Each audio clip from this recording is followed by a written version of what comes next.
Hi, everyone. It's Benjamin Bratton. Welcome to the our open public web about the second year of the Terraforming think tank at Strelka Institute in Moscow. Very glad to see everyone today and to have the opportunity to talk to you a little bit about the and the program that we have planned for the upcoming year. As was mentioned in some of the communiques that went out regarding today's event, we've structured this a bit more like a kind of open discussion, office hours, rather than a formal presentation on the research. For that, we prepared, a couple weeks ago, we prepared a rather comprehensive video presentation of the new research themes, the new faculty that will be adding to the group this year, and talking a bit more in depth about on the intellectual level some of the goals that we'll be developing there as well. And that video is posted on YouTube and available for you to watch at your convenience and send around to anyone that you think might be interested in following the work of the program. As always, you can find all of the information that you'll need with regards to the program at our website, theterraforming.strelka.com. So just TEHTERRAFORMING.strelka.com, including that longer, more comprehensive video laying out the plans for this year. So given the fact that not everyone may have had an opportunity to watch that, I'm going to just very quickly, before we open up for questions, review a little bit about what happened over the course of the previous year and what we have going forward, and also a little bit just as a way to sort of set the tone of our conversation today, and then we'll open it up to that discussion. So first of all, I would also point your attention to the work that came out of the first year of the program, the series of projects that the group of us that developed over the 5 months was, I think, a rather extraordinary body of work, and has been, it's happy to say, has also been recognized as such by a number of different venues. The work is being shown in a number of different festivals around the world. The Fiber Festival in Amsterdam has a number of our projects that's going to be shown there. Kaleidoscope magazine from Milan has, in one of their upcoming issues, is featuring a number of these projects. The Tbilisi Architecture Biennial as well. And an exhibition at the in Beijing called Natural Footprint and Technological Vicissitudes featured several of the projects. So those projects included, as you'll, in all of the more proper presentation of these is also available through YouTube, both through our site of the Project Black Almanac, Deleko, Veha, Cassandra, To Bury the Sky, Cosmos Law, Backcasting Kardashev 1, Pharmacon Landscapes, and the Green Military New Deal, as well as some of the work of our remote researchers this year as well. And so in terms of the kind of work that you might anticipate being part of and to contributing to as within the second year of the program, the best thing that I can sort of point you to get a sense of what it'd be like would be the work that came out of the first year, to think about how that would be developed, not those particular projects, but the kinds of questions that those particular projects were asking, and the relationship, let's say, between a kind of qualitative and quantitative research,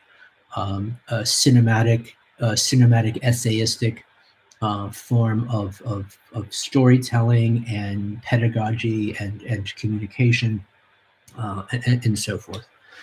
And also, as I said, we're also very pleased that the reception to the work has been so welcoming and immediate.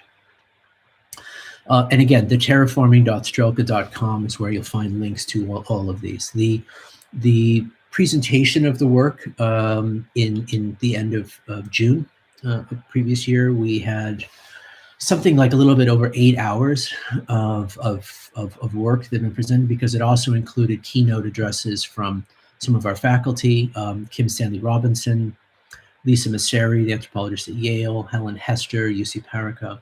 And so it's quite a lot of material available there for ongoing discussion and development, which is what the second year is all about, the ongoing development and discussion.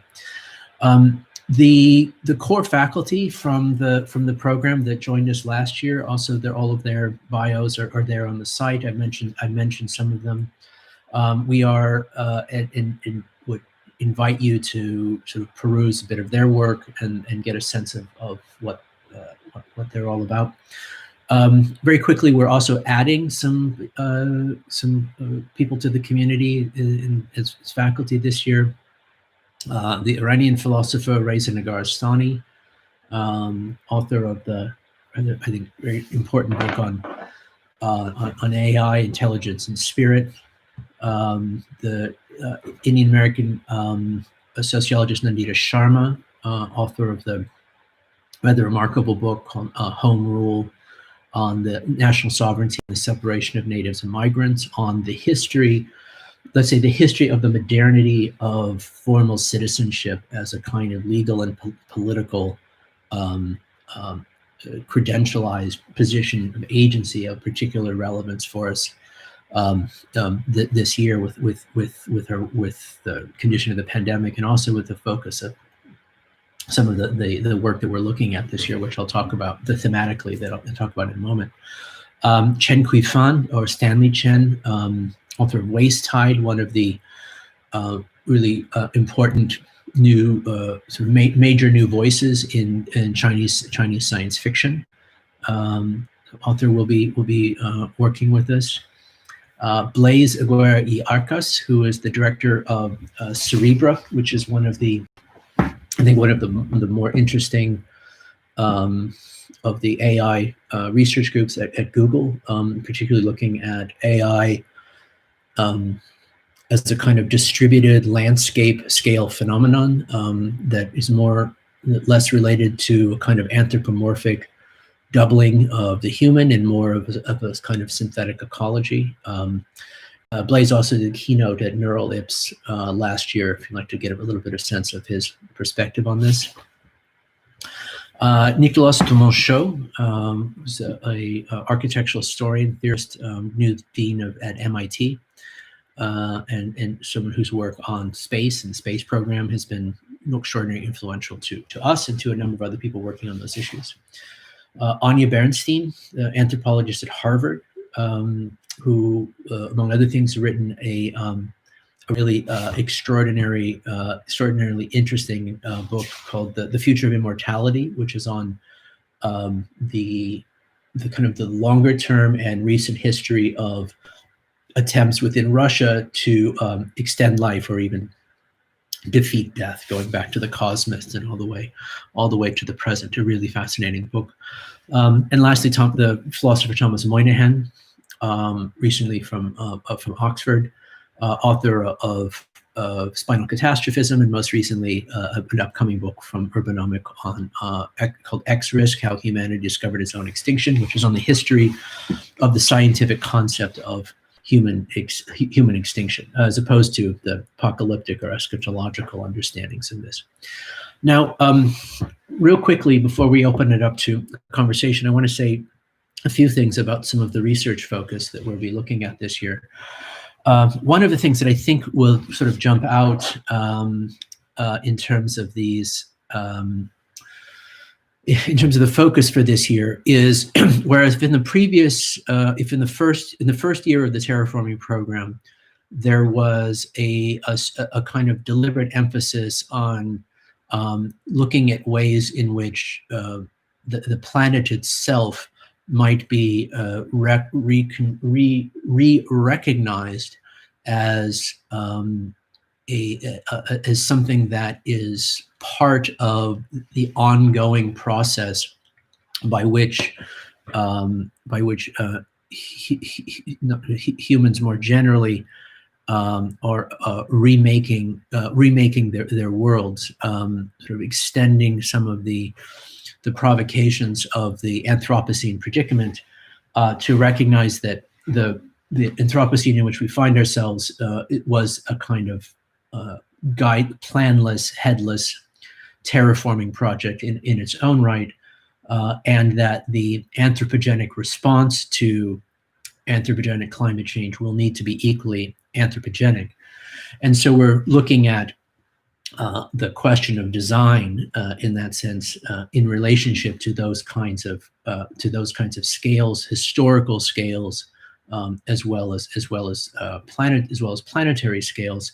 And so some of the issues around sort of a restructuring of the connotations of geoengineering was part of that. This year, there's a bit of a rotation, and this rotation, where we're sort of adding on to what's done previously, is a rotation a little bit looking at what do we mean by this anthropos, the human, as part of that process. And if the rotation of emphasis would be a bit from how is it that we might, from how might we remake ourselves through in regard to these. So if the first year it was focusing on remaking the planet so that we might remake ourselves, this year is focusing a bit more on remaking ourselves so we might remake the planet. And so the question of there's this kind of a social turn, if you like, or at least a biological turn of sort of looking at the human in this regard as an emphasis. So that manifests in a few ways. The four sort of new emphasis research themes that we're looking at this year, one we're calling populations, which has to do, in retrospect, this sort of very strange, great filtering phenomenon of the pandemic, where everyone was sent back into their countries of passport, kind of extraordinary sociological phenomenon. We're looking at different ways in which the organization of the human population that occupies the surface, and indeed, these technological prosthetics and the air as well, of the Earth might be resorted, refiltered, restructured, resettled in ways that do not presume that the kind of modern form of exclusive national citizenship is necessarily the default or the only way by which we could assemble ourselves into in ways in which kind of collective political agencies are possible. And so forms of geographic exit and entrance, for example, come to the fore. The second one we're calling zoning Earth, which corresponds to this as well, but it really looking at some of the histories and potential futures of ways in which the planet has been subdivided and rationalized according to spatial and temporal grids and systems, from everything from time zones to hemispheres, and how it is that those kinds of spatio-temporal abstractions for the cartography and organization of planetary systems constitute protocols and platforms that end up structuring how it is that we in turn govern and thereby design those worlds. They are artificial, and so that they are also available to a reimagination. The third one we're calling Anthropoforming, which is derived a bit from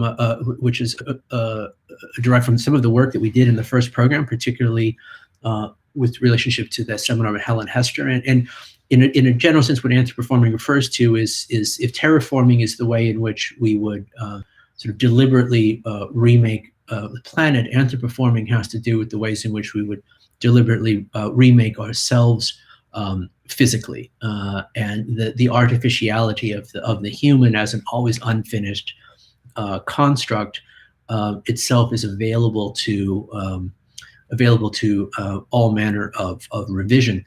It also refers to ways in which, in this, the kind of evolutionary dynamic between how the technical extensions and prostheses that humans develop have the capacity, have the ability to reform the world around us, but in turn, the ways in which the world around us and indeed the technical milieu in which we find ourselves constitute a kind of selection pressure on the way in which the human species and organism is itself composed and configured over longer periods of time.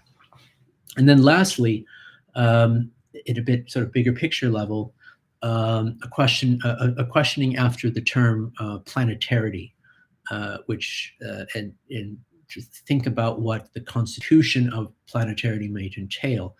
The term, as you probably know, has sort of reached a bit of become rather central in a number of theoretical discussions in the humanities, beginning with its reintroduction by Gertrude Spivak some time ago.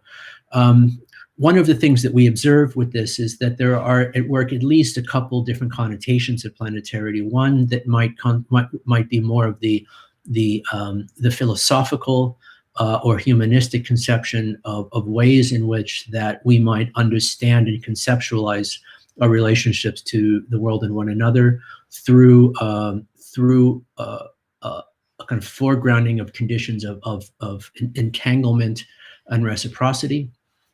The other is, let's say, an astronomic conception of planetarity, which is in relationship to recent disclosures about the astronomic circumstance of the planet and ways in which, think of the black hole image and so forth and so on, ways in which that the deep time and deep space, that the astronomical and geological circumstance of the planet becomes the lens through which we understand and interpret what are actually more local, cultural, and historical phenomenon. And what we're looking at are ways in which that we might pair these two modes of planetarity, the philosophical and the astronomic, in relationship to one another, so that there might be interesting forms of stereoscopic resolution between them, as opposed to seeing them as sort of antagonistic. And so, what I'd like to then do is to then open it up to some questions and conversations about the work that we'll do, the structure of the program. Once more, the terraforming.strelka.com is where you will want to go to find all of the particulars, the applications, the work from the previous year, information on the faculty, and all the rest of that. I should say right from the start that we are, like everyone, are uniquely we're not unique in this regard. But the question of how much of the program will be in person and how much of it will be online is something we're sort of waiting on reality to resolve itself in order for us to understand what's going to be possible. I should say that that as I mentioned in the first description of the year, that we'll be starting a month late than we normally do. Normally the program, as I said, runs 5 months. It only runs February through June. We are starting at the first week of March instead of February, and running into July. That'll give us a little bit more leeway in terms of trying to making sure that we would have the ability to bring everyone to Moscow as normal. The normal way in which we've done the program is a rather intensive 5 months at the Strelka campus in the center of Moscow, including 2 trips, one international and one domestic. Our plan A is that will be how the next year will work as well. Plan B and B and C would involve different versions of this, including some online and remote participation as well. To a certain extent, it kind of depends on the reality of the circumstance. We anticipate that regardless of how it works out, that since half of our program are people are Russians, people who are from who have the right of entry, that there will inevitably be some people in no matter what, some people who participate in person, and that given the fact that a lot of our faculty and a lot of the remote lectures and the rest of this are also all around the world, that there'll be some online as well. The question then in this regard is essentially where the ratio between this actually falls, and we will be obviously in close contact with everyone as we figure that out. Okay, so let me sort of go through. I'm going to point my attention to some of the questions who are here. Let's see, a place where we can list the people we were talking about. The people we're talking about. Okay, so all of the names and the sort of names and bit of information about all of the faculty that are part of the program is on the website, sort of the newer and older. Great to have Reza and Moynihan. I quite agree. Let's see. Okay, so the Institute has kindly filtered some of these questions. Okay, based on Helen Hesser's anti-performing ideas, would we focus on the disenfranchised and historically traumatized, such as colonial exploited bodies, and how do these bodies get integrated in future systems? Inevitably, it would seem to me that we do this in the sense that, I think part of the approach that you see, and I think this, you see this in the work of Helen, but also Reza, Thomas, and a number of others Nick Cernchek, who also is in our program, a number of others, is an interest in a kind of revitalization of the concept of a social and bioplanetary universal that would be inclusive of the actual sort of entire scope of that it purports to describe, which means that instead of thinking of the universal as a kind of singular, static, and indeed European and Eurocentric normative condition, it would be one that would be not only capable but predicated on the difference and diversity of the experiences and circumstances which it would be attempting to describe. And one of those points of difference would be not only, again, I'm speaking particularly to the Antiperforming, would be not only different modes of embodiment in relationship to the universal of our technical prosthetic relationship to the world, that is, thinking of this as a kind of in relationship to, for example, disability, disability studies, disability epistemologies, that the human body itself is kind of always in a sort of condition of its own extension and support system, but also that historically that the relationships that the past relationships of different populations to those processes are not at all uniform. And so that question of the universality that is cognizant of the absence of uniformity is important. All of that said, and going to sort of emphasizing the last point of your question about the futurity, is that the question that we are looking at, the question that the design, the projective and speculative mode of the design is interested in conceiving is less about a kind of recapitulation and rectification of history, but rather exploring the plasticity or transformability or more open scope of futurity that is in essence the worlds that we'll be living in, and I think this difference in tone is this difference in emphasis is quite important for us. What are we looking for in designers and architects' portfolio? So first of all, I should say that even though we are absolutely, it's a design program, it's an urban design program, it's an urban design futures program. Many of the participants in the program do not have a traditional design background. They are philosophers, artists, economists, filmmakers, motion graphics designers, game designers, quite a lot of things. And some of those are more or less inside or outside of design as we would normally think about it. I should really say is that in that sense that in the sort of composition of the cohort, we are looking for a kind of intense diversity of disciplinary perspectives, on biographical perspectives, on geographic perspectives, and that it is the heterogeneity of the within the cohort that is part of the reason why I think the work that we've been able to do is unique and I hope successful. So for those of you who are designers, and for those of you who aren't designers, the real advice that I would give in terms of the portfolio is tell us who you actually really are and what it is, what's the best work that you've done and what is representative of the kind of work and the kind of contributions to work that you would like to develop within the program. So that is, if you're a philosopher, it may be you're sending us things you've written. If you're a game designer, you're sending us screenshots and samples of games that you've done.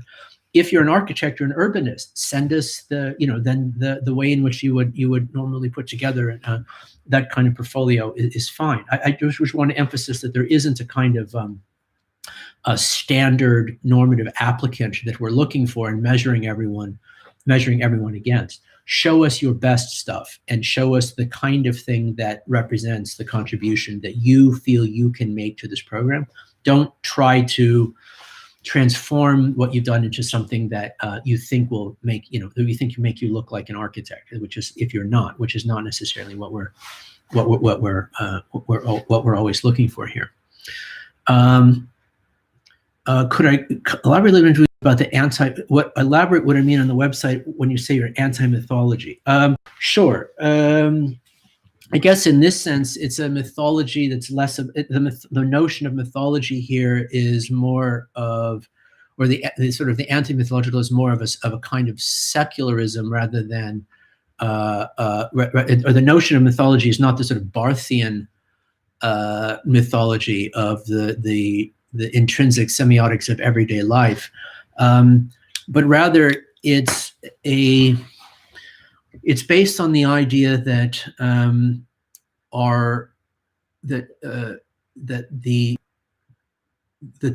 the rotation within design and indeed within geopolitics that is most needed at this particular point, or one that a kind of long delayed encounter, is one that we call a kind of Copernican turn within design. And if the Copernican revolution, what Freud called the Copernican traumas, we could sort of generalize as a shift from a moment where humans imagined themselves, that their scientific models, epistemological models, cultural models, understood themselves to be the center of a unfolding, the center of a system and the center of a sort of an unfolding narrative, geocentrism, for example.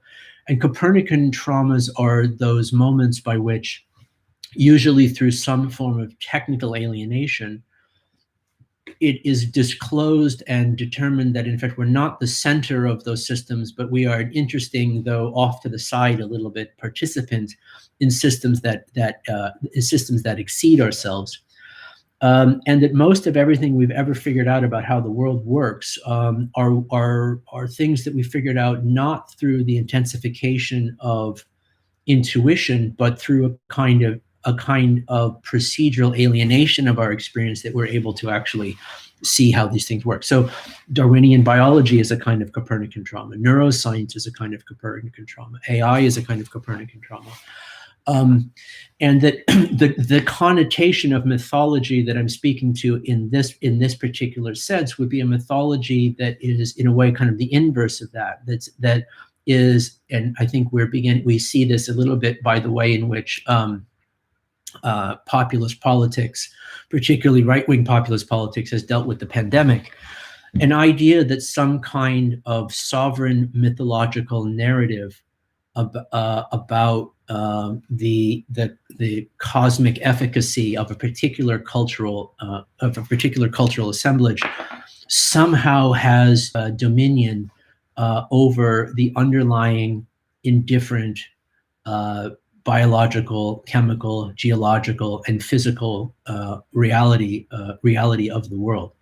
We see that in the ways in which the inability to grasp the significance of climate change, to grasp the significance of the various Anthropocenic predicaments in which we find ourselves, and so a kind of what we called in our work on the pandemic, the revenge of the real, is a kind of emphasis for how we steer our thinking and our interests in this regard. I'm a lawyer, a legal theorist with theoretical and transdisciplinary concerns. I've been focusing a lot on bringing insight about platform sovereignty to bear on legal concepts. Great. But my interest in terraforming is mainly about practice. So what I'd like to know is, what concrete uses do you feel you presently have for lawyers and legal theorists? Well, I say that it would have to do what you sort of can think of this in two regards. One would have to do with the sort of the pedagogical and the pedagogical experience of the program. The work that we collaboratively produce together is one that is deeply interdisciplinary in focus. We did have a program. We have had lawyers and economists as part of the program, and they've contributed in very important ways. We did have one of the projects from last year, which I would probably point your attention to, has to do with space law. And we are interested in, some of our research took the turn of looking at ways in which questions of global governance and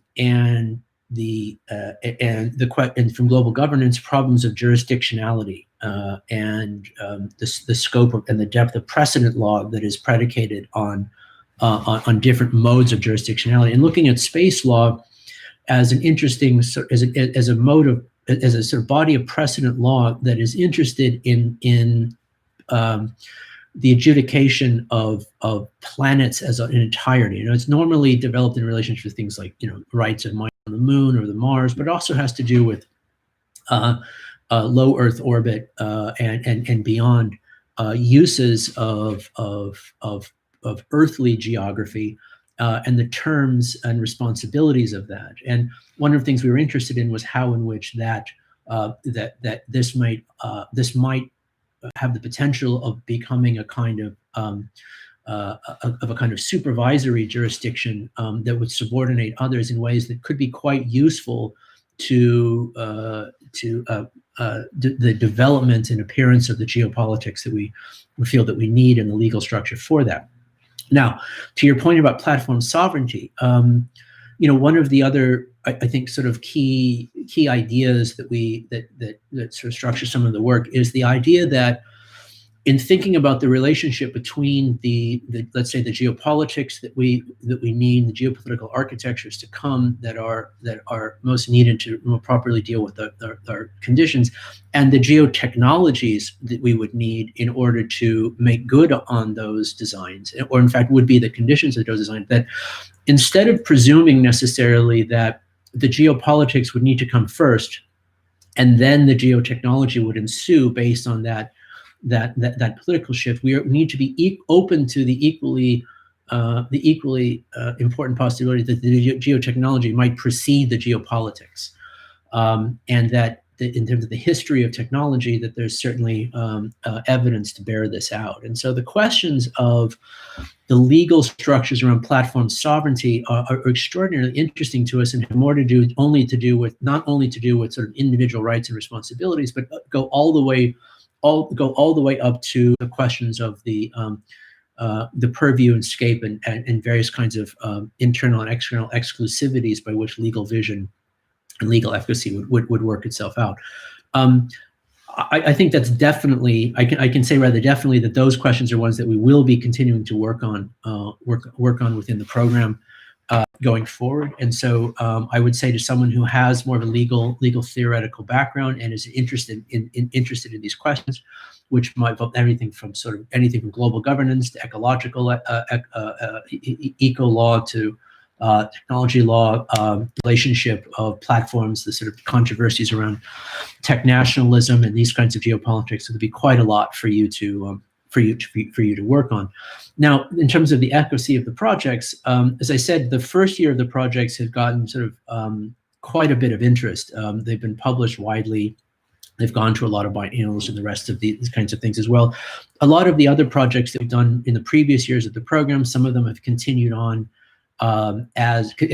taking a life of their own as software platforms, as other kinds of design initiatives of this in this as well. And so we're certainly interested in trying to actually have a direct effect on things, and depending on the quality and the sort of character of the project that would come out, that could take a lot of different forms.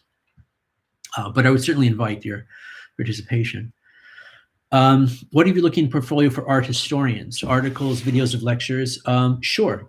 It really depends on the kind of the kind of art historian someone is. In some cases, my primary professorship is in a visual arts department here at University of California, San Diego, where we have some of my colleagues are quite excellent art historians: Norman Bryson, John Welchman, and others. And the question of let me sort of put it this way: there are art historians whose sort of mode of questioning is more archival, and there are art historians whose mode of questioning is more projective, and who are really, in their ways, they are art theorists as much as historians. And though I can imagine certainly place for either one or both of those in our program. My initial thought in terms of the kinds of things we might be looking at in terms of work of an art historian might have to do with sort of imagining themselves more as in the mode of an art theoretician, and thinking about and showing us some of the ways in which you are imagining the significance, the sort of the broader significance of the work that you are telling us about, that you're communicating, that you're telling us about, that you're framing, that you're contextualizing beyond the narrow but beyond the narrow institutional, disciplinary, and discursive boundaries of art, but rather something going more directly to the question of the sort of the conceptual and aesthetic abstraction of cultural systems more broadly. Of the modes of representation, the agency of modes of representation, so forth and so on. So without knowing exactly the practice you're looking at, I would say that it's probably more that the rotation towards the projective and the extra discursive that is probably a more likely fit. But that's saying without anything else. That I absolutely can imagine an historian with a more archival practice that depending on their focus and depending on their interest, would make a lovely fit and a lovely contribution to our conversations. What are expected to produce? What is the theory practice ratio? So the best answer to that question, I think, would be for you to have a sort of deeper look at the work that was produced in the previous year. And I think here what you'll see is that the ratio between the theory and practice is a bit difficult to map, and that they get mixed up with each other rather promiscuously, and that is by design. The way the program is structured, the first weeks of the program are more devoted to the establishment of the discourse, of the necessary history and theoretical framing and reframing of the issues as appropriate to our work. And then later on in the program, it's more focused on design, development, iteration, deployment, development, and so forth and so on.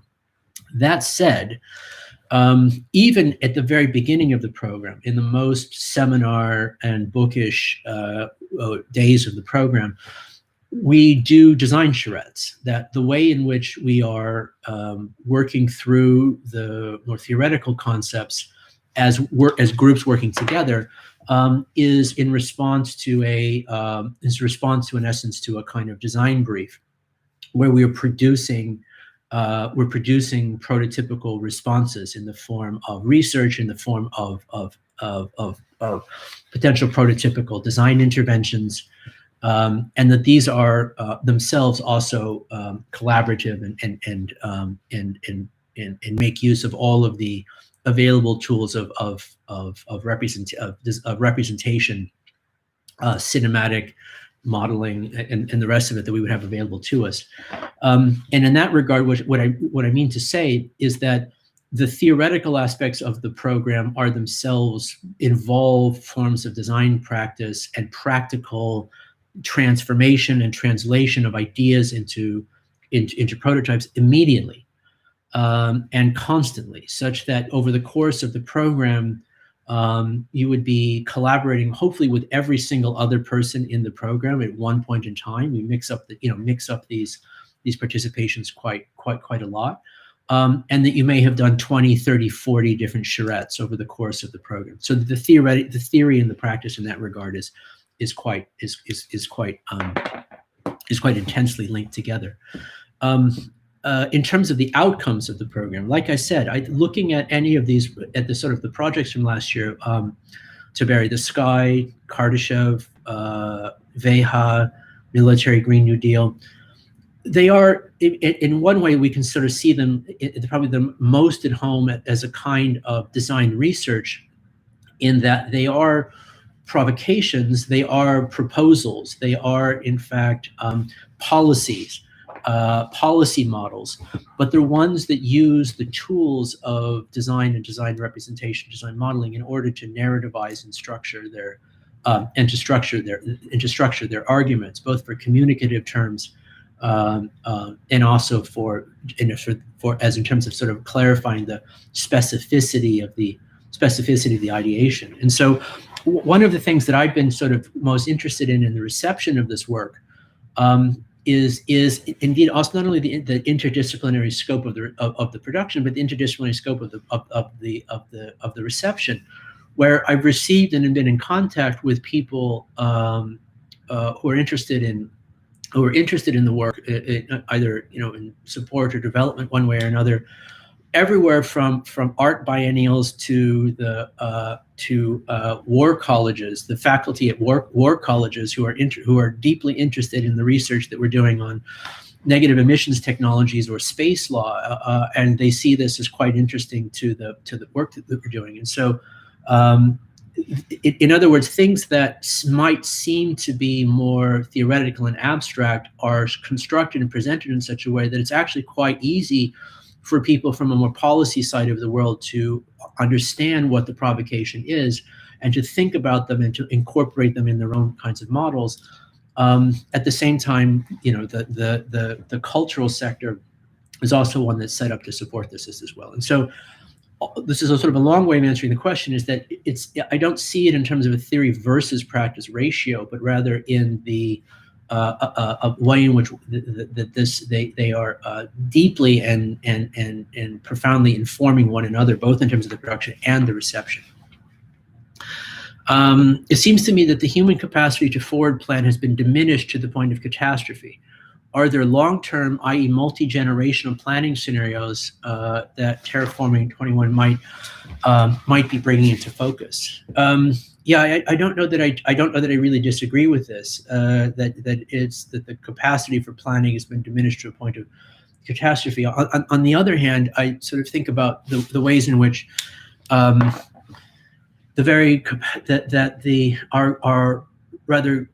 capacities for that. It's less that planning itself, the efficacy of planning has been diminished, but rather that the application of planning to a certain extent has been diminished. In that, one of the ways, I think part of the effects of the sort of generational transformation from Keynesian to neoliberal economics has been a reliance on the principles of a kind of systemic and catalytic emergence to be the only necessary mechanism by which complex economic, cultural, and ecological systems would need to organize themselves. And on the left, a kind of emphatic emphasis on bottom-up, non-hierarchical, horizontal modes of organizations that are also entirely predicated on the principle of the order coming through entirely through processes of emergence. And not to say that that there's something intrinsically suspicious or pathological about understanding the modes of ordered emergence. At the same time, one of the things that we may want to recognize as one of the things that is emerging, or one of the things that can emerge from complex adaptive systems, is the ability of those systems to model themselves, to comprehend themselves, and to act back upon themselves recursively in relationship to the models that they're able to make of themselves. Financial markets certainly work this way. And in a certain sense, what we mean by planning is not the kind of Corbusier master plan, mow everything down, or the 5-year Gauss plan where everybody, sort of a kind of, massive composition of the social body in this regard. What we mean by planning is simply an emphasis on this capacity for society to properly model itself, to comprehend itself in certain scales of totality, and to act back upon itself and compose itself deliberately in relationship to these kinds of models. Now, there's a lot to be said about the ways in which different countries dealt with the pandemic, well or poorly, in relationship to their ability to produce and act upon the models of themselves that we were able to provide. But your question seems to be more about the sort of the very long term, which I certainly appreciate. I think part of the way in which we would sort of look at this is sort of setting the terms and scope of how that model is, the models that are produced that we use to recursively compose ourselves, how those models how those models conceptualize the reality that they're being asked to model. And so a much deeper time and deeper spatial arrangement, and so that they are contextualizing certain kinds of more local cultural and historical phenomenon at a scale that may be more, that actually might be more appropriate, is one way in which that would sort of work itself out. It might be sort of a shift in emphasis there. The other things we sort of say, as opposed to the early modern concept of planning as a single rigid, perfect encapsulated mechanism in which everything has a place and everything in its place, the mode of planning is that I think we work with is more based on sort of the mode of futurity that we work with, which is one that is much more, I think, plural and contingent, that recognizes that there is never only one future, but also multiple potential futures, and that the most useful mode of planning is one that is not only adaptive to the transformations in what it models, but is also recognizing that there are multiple models of the circumstance and the multiple models of the future that are all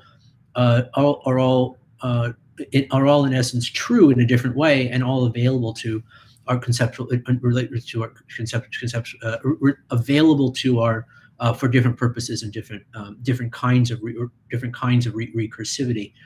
All of that said, I don't think we make any bones about the fact that we see part of the problem in which we find ourselves is an over-reliance on bottom-up conceptualizations of ideal forms of social recomposition, and an interest in understanding how it is that not only we can produce accurate models of a circumstance, such as climate science, but how it is that those models of the circumstance can actually be able to enforce themselves, can actually act back upon the circumstance that they model in a way in which, for example, all of our climate models might actually have the capacity to enforce the implications of what they describe. And so there is an emphasis on a kind of a redefinition, recontextualization, rearticulation of a call for a different form of governance and governmentality in this regard. Okay, so quite a few. This great questions, by the way. So I'm very happy to dive into this with you. What role do you see for democratic processes in the co-evolving strategy of planetary human design? So, okay, so I spoke a little bit to this as well. I think that the demos that it really depends on what we mean by democracy in this regard, and obviously, of course, what we mean by planetary or human design. I'll say that I don't need to be sort of shy about any of this kind of thing, but I think that we see that there's ways in which we would want to differentiate democracy from populism. If the goal is the development of a viable planetarity, in which a viable, equitable, thriving, heterogeneous biosphere is likely to make its way past and through the next century, that will be one that will have to be deliberately composed, deliberately constructed at the exclusion of other options. That the muddling through and the kind of headlessness, the acephalic terraforming of the past 200 years cannot continue. That there will absolutely need to be kinds of enforceable decisions made about the uses of carbon, the cost of carbon, the actual cost of forms of mineral extraction, the actual cost of the open-ended, expenditure-intensive mineral economies on which we all defend.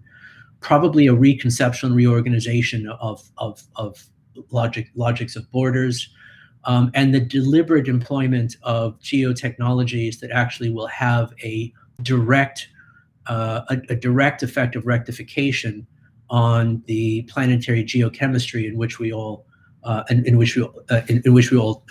depend.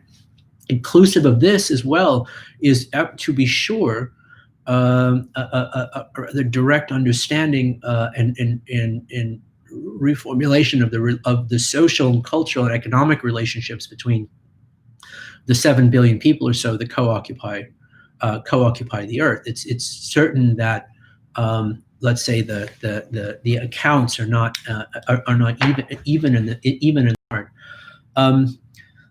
Now, the question we would want to ask is, like, if this is sort of the end, that is the hypothesis of the program that we need to direct our attention to and work back from. In other words, as far as I think we're concerned, everything's on the table in order to arrive at this, including obviously a kind of radical democratization of certain kinds of processes.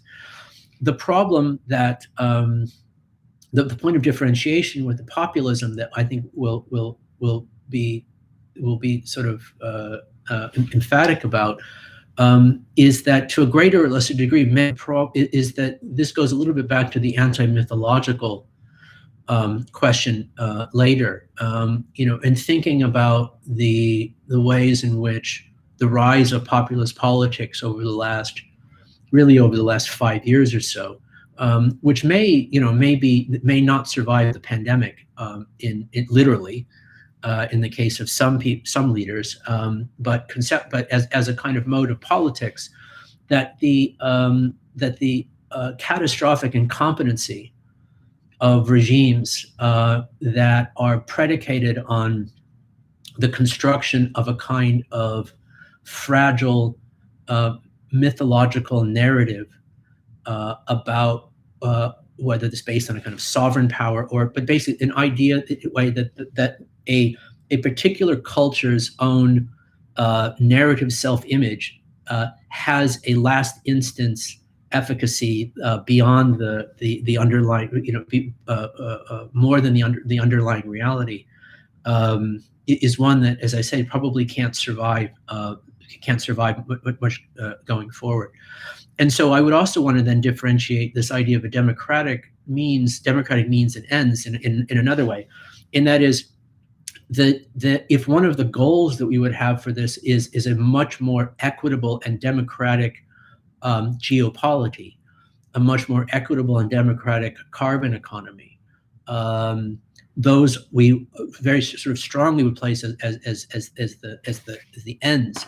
The question of means, how would you arrive at this? The question of whether or not you arrive at a democratic outcome through democratic processes, whether you always arrive at an autocratic outcome through autocratic process, is one that is where this question of geotechnology comes in. Well, part of the ways in which we observe the platform sovereignties work is that there's sometimes a mismatch between these. And so I would say that a democratization of a geopolity with it is more democratic and more equitable is certainly the outcome. We have other conversations about what kinds of democratic processes may or may not lead there. Is it perhaps the process of anthropoforming a form of re-engagement of the human species with deep time experience instead of today's fast food time experience? Yes. Yes, I think so. One of the ways in which the anthropoforming is conceptualized here is not just in the sort of transhumanist sense of that there's a human that is already there. This has some kind of self-sovereign individual identity and agency, and then decides to pick up these magical tools and remake itself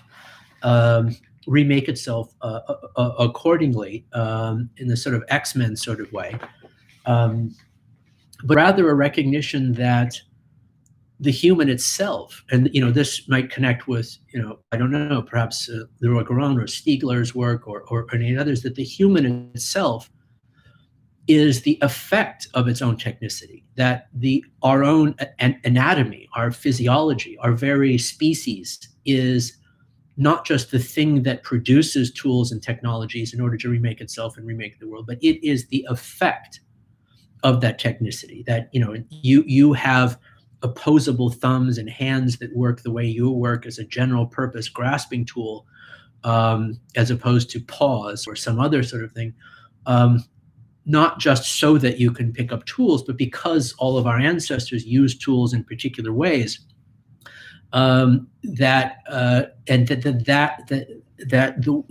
essence, our own species was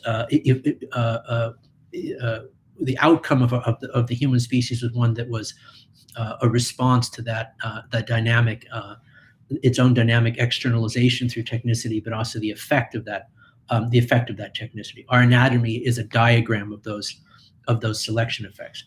All of which is to say, in terms of this deep time question, or the deeper time question, is sort of thinking about the future of the species through that lens on the condition of the species, which is, as you point out, one that is identified in relation to the deep past of the species, the longer millennial and million-year arc of the arrival of the specificity of Homo sapiens as a particular kind of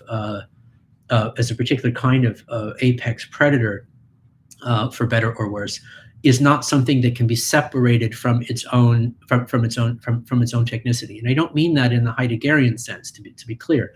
What I mean this is much more in a kind of Darwinian sense, that or even to some extent Simondon can come in here, but in the sense in which this dynamic that the human itself is not a kind of fixed entity, but something that is constantly in the process of its transformation. And so Reza's work on the notion of the inhuman, I think, is quite clear here. So, if for Stiegler the inhuman is the aspect of the human that are constructed through its technicity rather through its genetic origin, and for Reza the inhuman has to do with more of an emphasis on the recomposability of the human, and the remaking of the human. This is, I think, where the dynamic Antiperforming absolutely does come in and dovetails really clearly with some of these deep time kinds of preoccupations. Now, where Helen's work is very important for us here as well is that those dynamics are not generic, that those dynamics are not the same for every human. And one of the ways in which her emphasis on reproductive technologies, and the ways in which human bodies make other human bodies, and the ways in which humans make technologies that allow humans to make other human bodies or choose or not make other human bodies, and that the very replication of itself, that dynamic between the genetic and the technical, within the production and reproduction of the human in an ongoing basis, is not only something that has immediate practical and ethical concerns for how it is that we decide to compose ourselves biologically going forward, but also in terms of our understanding of how we got here in the first place. And both of these are quite closely bound, as would say.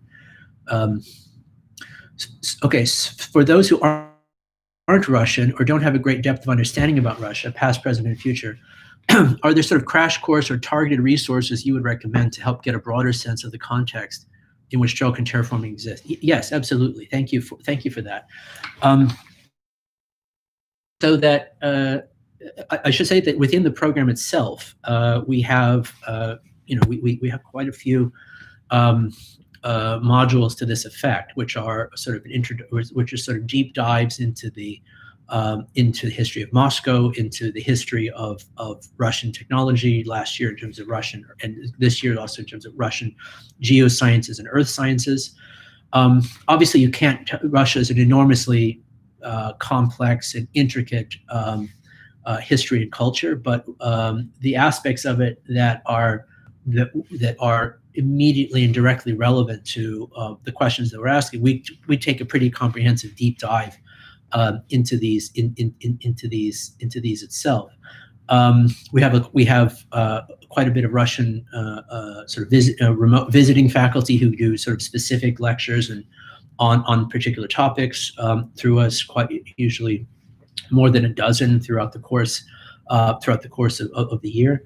But as said, though, half of the cohort is Russian. And so I guarantee you that most of what you would learn about Russia and Russian culture, you're going to learn from are going to learn from them, and that's good. That's the way it works. In terms of sort of readings that you might do in advance, where to start. I think that Anya's book, The Future of Immortality, which is something that would link some of the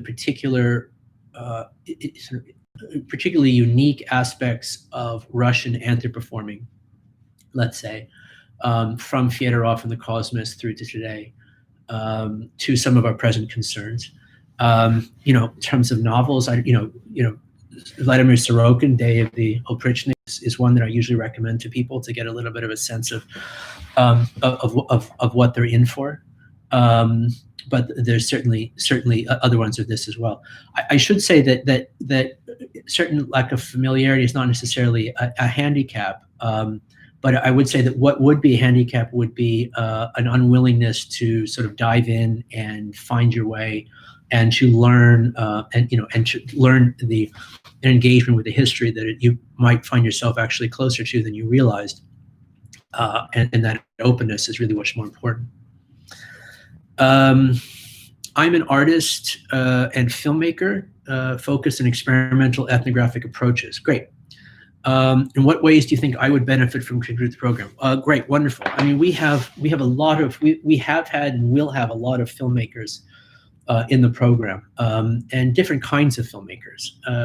So ones that are more, as you describe yourself as an ethnographic filmmaker, which may involve more documentarian kinds of practices, We've had filmmakers that are more on the kind of graphical artistic side, a bit like more of Meta Haven's work. We have filmmakers who really started off in video games, but then took the kind of cinematic logic of the game in a broader direction.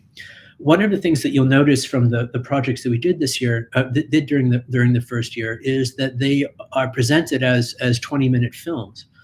That they're works of design research, but they are standalone. They're standalone little movies. And one of the things that we are really interested in, we're trying to do more with the first year of the program, though the pandemic got in the way, had to do with re-exploration of the cinematic essay as a format, or more generally, the relationship between textual research and cinematic research, and investigation of different ways in which those modes of investigation and modes of explication, modes of pedagogy, modes of research can work together, and to produce new genres, if you like, of research.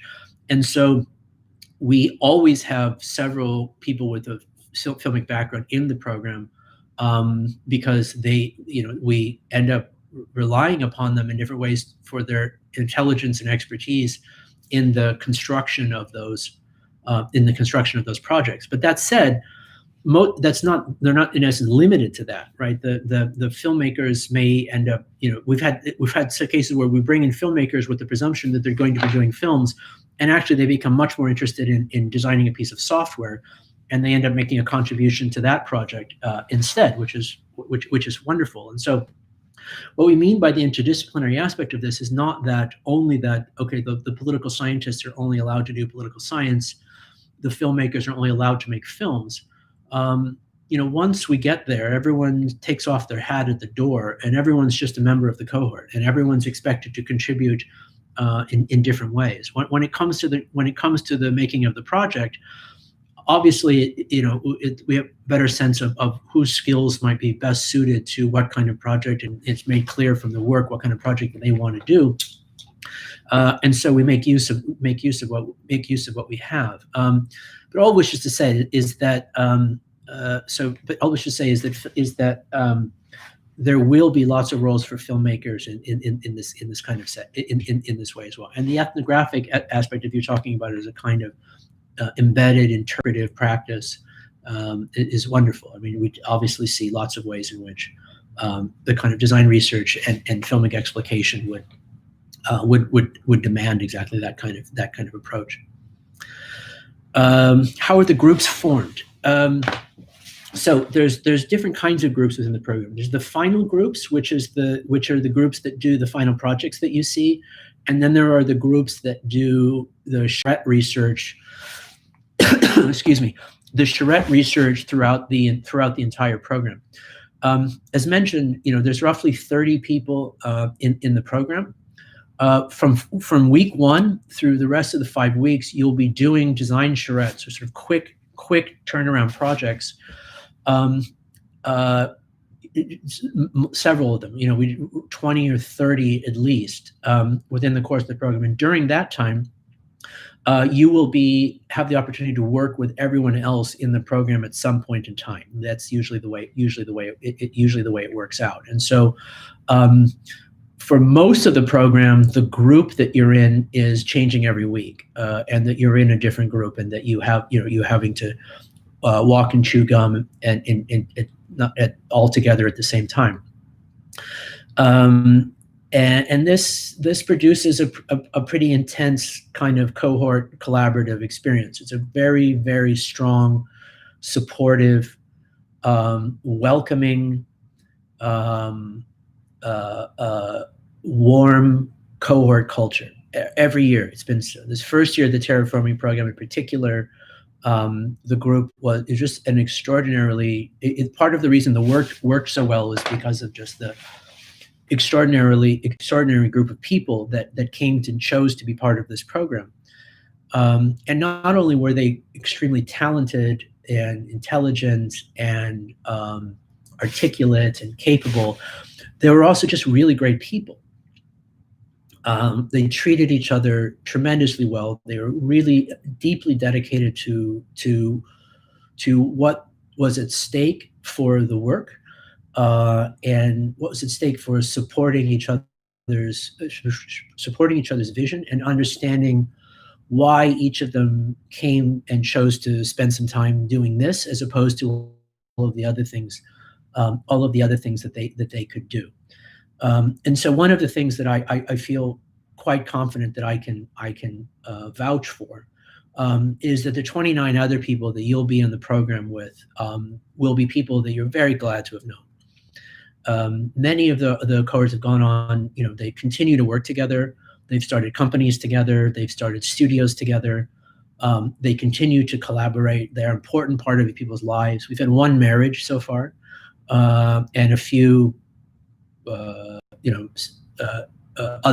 less formalized arrangements. But it's a very good group and a very good alumni network as well. Now, to your specific question of how the final groups are formed, I should say that the work that you see in the final work of the project here as well is not work that was done over a period of 5 months. It was work that those actual projects were done in about 6 weeks,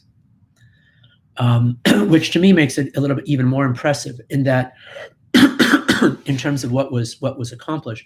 But in a way, you could see there's there's a 4-month windup where the rubber band is getting wound and wound very, very tight. And then once it's we have this 6 weeks ready to go, there's a kind of explosion of work. And so the ideas and the arguments and the detailed commitment to the to the subject matter was something that developed over the course of 4 months. But the project itself is this big is something that happens in a kind of explosion at the end. Those groups are put together by Nikolai Boyazev and myself. Nikolai is the other primary faculty of the program, and one of the tutors who stays with the program the entire 5 months. And so the other faculty come in for short modules. And so I'd be there for a short module, then UC Perica is there for a few days, and then Helen Hester is there for a few days, and then Razor's there for a few days, and then Metahaven's there for a few days. And we like to have them overlap a little bit, but you get a sequence of these faculty. Nikolai is there the entire time. And so by 4 months, we've got a pretty good idea of who works well together, what kinds of collaborations are successful, what kinds of projects people are what kind of projects are congealing, and what kind of projects what directions are taking shape. And then at that point, Nikolai and I basically, and to a certain extent, a lot of it's kind of obvious how the pieces fit together. Nikolai and I will in essence to sort of draft the teams according to our observation of what's worked over the course of the 5 months, and I'd say we get it right about 90% of the time. How do you assess artist applications? As a new media artist with a theoretical and lived experience research practice, what should be the emphasis in the materials we submit? There's different. So thank you for that. We've had several artists within the program, and that's obviously a term that includes lots of different types of practices. Practices that are more gallery based, practices that are more screen based, practices that are more text based, and so different kinds of artists have different kinds of roles to play within a collaborative design framework. The one thing that I would say is that as opposed to a traditional design residency, a typical art residency, is that instead of it being a circumstance where an artist is invited to come and is given a series of context for to work, and then is asked to work in a kind of isolated solo kind of way and come up with something at the end. Our program is just much more like a kind of design studio pedagogy, where we have common reference briefs that we're working on throughout the quarter, that the work is more collaborative, that the ideas that are produced early on become, in essence, common property of the cohort, and that we all are kind of working on this, all kind of working through this together. And so artists that are enthusiastic about that kind of collaborative work, that are interested in working in relationship to constraints, in the context of the brief, are ones that have been very successful in the program. And so in terms of the portfolio and the statement and the rest of this as well, I would just say emphasize those aspects of your practice. Emphasize aspects of your practice that you think are directly related to the themes and the research themes that we're working on. Even if they're not collaborative works, that's fine. But give us, think about it yourself and get a sense of what kind of role, of how you sort of imagine the role that you might play in relationship to collaborative work, where you might be working with an architect, an economist, and a filmmaker on a project. What kind of things that you might be doing, and they, of course, will be thrilled to work with you. They'll look at your portfolio and see the beautiful work and incredibly and exquisite work that you've done, and will be very, will want the project that you do together to resemble the intelligence of what you already have. And so that would really be the way in which I would sort of approach this, not knowing about any particular practice. Though, again, there's no, you can include images of the work, you can include essays that you've written, you can include anything that you think will give us a sense of that kind of role that you play. How much do you or the faculty intervene and supervise the projects? Quite a bit. And I'll tell you the reason for this is that the way we see the work, and I think you saw this with the projects that came out of the first year, we see the work of the program as a collaborative of the cohort together. That Cosmos Law was done by the Cosmos Law group, and the Kardashev was done by the Kardashev group, and Veha was done by the Veha group. But the ideas that went into this and the conversations that went into this belong to the whole cohort, right? The work that comes out of the think tank is the work of the think tank. The people who were part of the Terraforming first year continue to be part of the think tank, and that the portfolio of projects that you like that will come out of the program over the course of the years, which will be a couple dozen by the time they're done, will be the work of the terraforming as a whole. And so not only do I spend a lot of time with the groups early on, day by day, step by step, for that last design push through the rest of the program, multiple crits, lots of charrettes, lots of feedback, lots of discussions. Basically, all I'm doing for the entire couple months of the program is part of how we can sort of keep the different projects in a common framework. That said, the creative work is done. Is the ideation, the ideas for the projects really come from the cohorts and the participants themselves, and so they'll have some time. The groups have time to work together, to think about the kind of work that they want to do. They'll propose projects. We'll discuss them, think about which ones of their kinds of propositions seem to be the most viable one, and then work with them on that themselves. It's not as though I put the Cosmos Law group together, for example, or Cassandra together and said, okay, Cassandra, you're going to write a text about a kind of feminist retelling of the history of futurism through the Cassandra myth. That was their idea. But we worked closely together on the honing and construction and articulation of this as well. And so there's a lot of very close contact with the faculty, and not just with me either.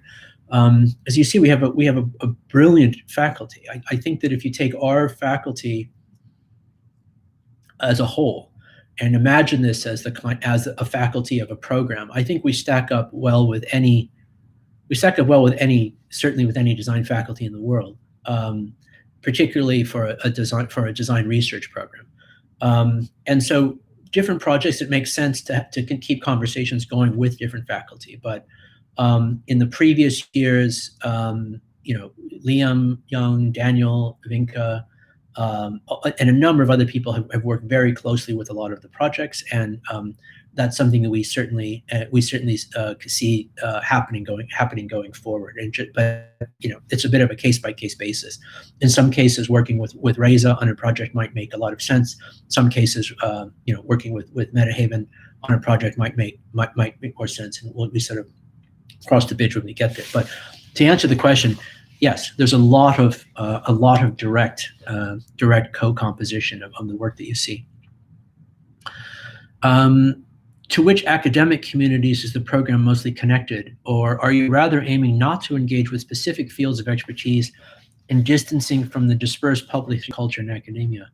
No, we're not trying to distance from anybody or anything.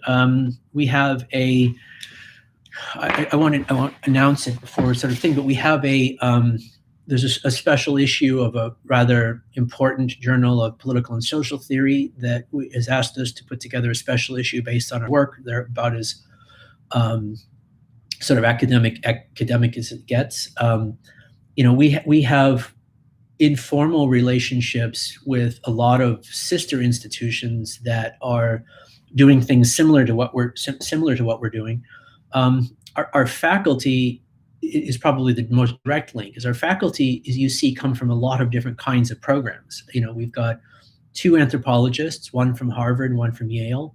We have architecture faculty from MIT, from Harvard, from SciArc.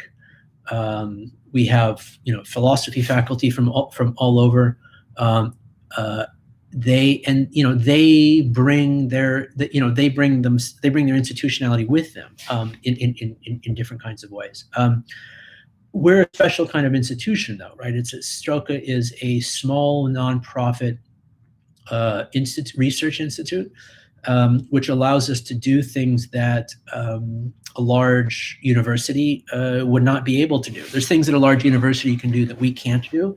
But there's things that we can do that they can't do. One of the things that we can do is to structure the program as we have, and to organize the kind of research that we have in an interdisciplinary modality, and ones that can be restructured every year in relationship to a new set of research themes, which would be impossible to do in a regular academic context. But no, I don't think that there's any sort of active disengagement one way or another. I think what we've actually seen more than the other is lots of other programs sort of looking at the work that we've done and thinking about ways in which they can modify their program to replicate the successes of our program. In terms of the kind of research focus, in terms of the kind of the structuring of the sequence of the courses, and so forth and so on. And so quite often I get messages or remarks from different people saying that they've structured a particular studio in a certain kind of way, or that there are shifts happening in one way or another within programs that are directly influenced by the kind of work that we do. And I think that's probably the better way of things. I think that a kind of larger, let's say, kind of diverse ecosystem of different kinds of programs and institutes and different kinds of projects is the way in which this should work. The one that we're focusing on is one that is really trying to gather a cohort that is much more global and heterogeneous in its disciplinary approaches, more heterogeneous in its geographic and biographical biographical experience. Participants ideally from every time zone in the world, and one that is focused on sort of using the techniques of design and design research and design representation as a way of researching very important, pressing, bigger picture issues that would be really difficult to do in a traditional humanities or social science, or indeed architecture or design school. And if there were more Strelkas, I think it would be great. But for now, we're doing what we're doing. Can you give an example of which processes of democratization are considered priorities in your perspective? I'm not sure not sure if follow. I think again the question, the way in which I sort of phrased an earlier version of the question in terms of the democratization, is trying to sort of think about the difference between let's say a democracy of ends and a democracy of means. And it's not to say that there's something that we're somehow against democracy of means, but that that the emphasis is on a kind of equitable and democratic institutional structures, or a transformation of circumstances and institutions that would rectify inequitable histories, as a matter of the way in which we define the viability of the viable planetarity. But at the same time, we recognize and are respectful of the importance of expertise.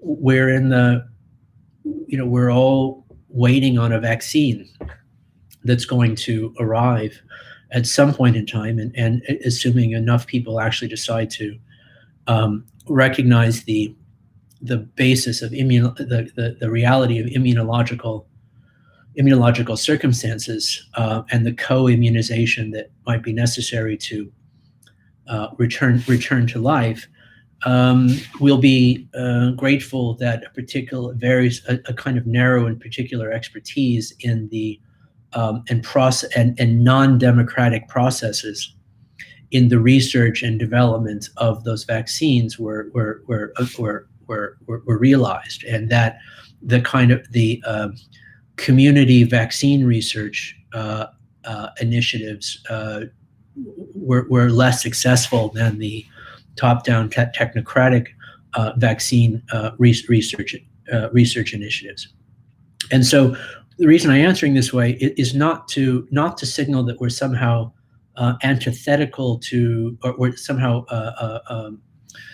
antithetical to democracy or equitability and these sort of ends. I think one of the things that we are, in the way in which I described before, in the recognition that an emphasis on a kind of non-hierarchical catalytic local emergence as the solution to how it is to manage and compose complex systems, whether that takes the kind of the neoliberal or left anarchist starting point, has not served as well over the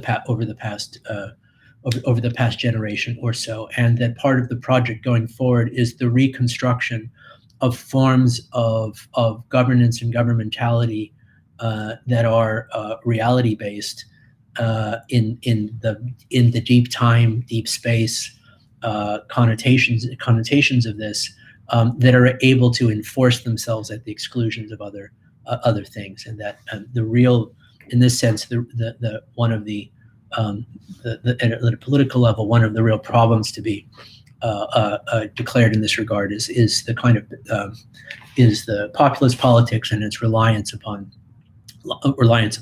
mythology.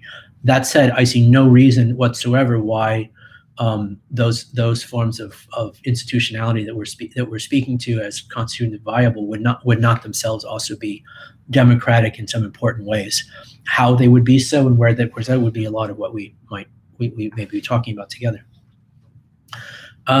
Which architecture-related skills would be most beneficial for this year's research themes? Good, interesting question. We haven't designed a building in the whole. This will be the 5th year that I've been the director here, and of all the projects we've done, none of them have been a building. That said, the techniques of representation, of the representation of the complex forces that constitute a system, that constitute an object, that constitute a circumstance, that are all the kind of cognitive and representational skills that architects are well trained and possess, as part of their repertoire, always come to bear on how it is that we and how it is that we realize the work. And so, I see no reason why that would be different. That would be different this time. And so, I think there's lots of answers to this question. The one that comes, and I wouldn't want to discourage anyone from applying if they don't recognize themselves in my answer. But I would say that what first comes to mind are, again, that skills that are allowed that demonstrate that ability to conceptualize and systematize complex, multivariate, multi-temporal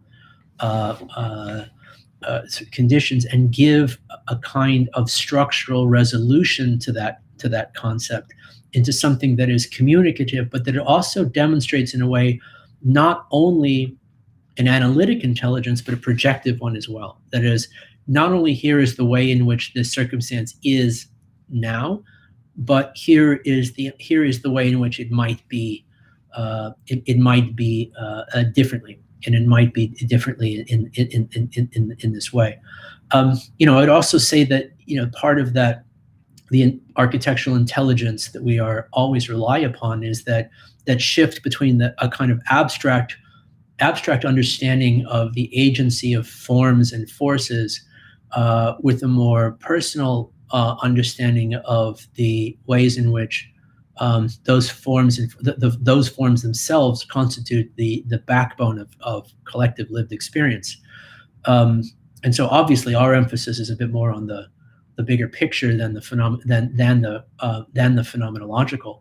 But just thinking about some of the ways in which the architects who've been in our program have contributed in ways that have been quite successful, is that I think personally their involvement in the program are one that allowed for a kind of back and forth between those two modes of this as well.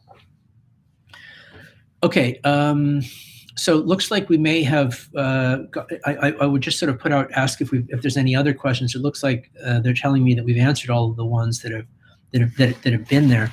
I'll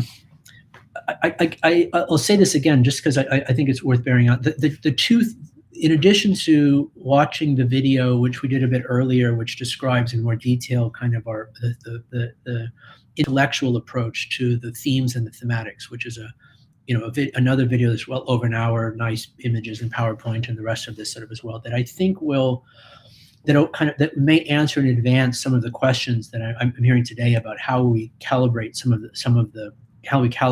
thinking. That you should watch this. The other thing is that again, spending some time to go through last year's projects and developing a bit of sort of fluency with the language and with the discourse and the way in which we're asking questions and the way in which we sort of answering them. And I think we'll do a lot to convey and convince about the logic of our approach, more than anything that I could say in the abstract today. And then lastly, the short book that I wrote, the little black book, the Terraforming, which really is a kind of, the sort of design brief for the project, that really sort of sets out like, why are we doing this? How do we see this program? How does this approach, similar and different from other approaches that are dealing with issues of planetarity within the humanities?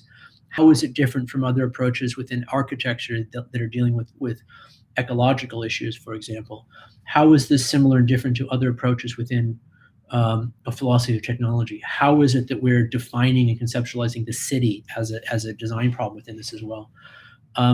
That's the place where we kind of give a chance to slow down, not speak in sort of quick, not having to sort of give quick replies, but actually to tell a deeper story, hopefully, and one that you would want to participate in. That book is available. The reason I said it's available for free to download from the terraforming.strelka.com. You can download the EPUB for free, and so would invite you to do so as well. So the other last point that was sort of to make, and then again, just reiterate, the terraforming.strelka.com, where you'll find everything you need to know. The last point before we sign off is I'll indicate that our deadline for applications is November 10th. So roughly a month from now, and that we'll be beginning the program in March.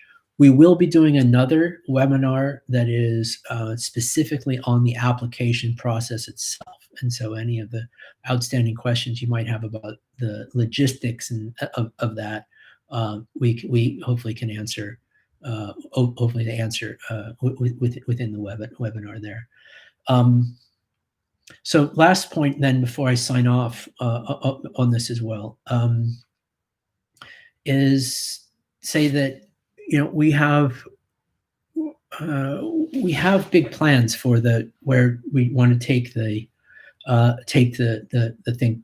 think tank. We're grateful that we have been able to attract an extraordinary group of faculty who want to be part of this conversation, want to contribute to this conversation, and want to work with the Terraforming cohort. And part of the reason of that is that the cohort of this first year of the program was, as I mentioned, like a really extraordinary group of people, an extraordinary group of researchers. And it's not just that the researchers come because they want to work with the faculty come because they want to work with the researchers. I can't tell you how many of them have told me that this was the best group of students that they've had, and they wish they could work with them on a regular basis. And so the engagement that you'll be able to have with our faculty is unusual and special. But I'd also want to say that I think that the whole, even that said, the whole is greater than the sum of the parts. That the resonance and impact that this conversation has already had so far in really interestingly diverse range of communities, discursive and professional communities, is heartening. It demonstrates to say that the way in which we're trying to reframe some of these questions is being heard. That people are getting it in a way that I think is important. It's one thing to do work that we all like and appreciate, but to do work that other people that changes the way people think about these issues is really the goal. And so the projects that you would be part of for the second year will be projects that may be something that you work on much longer than the program, and that's been the case. That's certainly been the case for many others of there as well. And so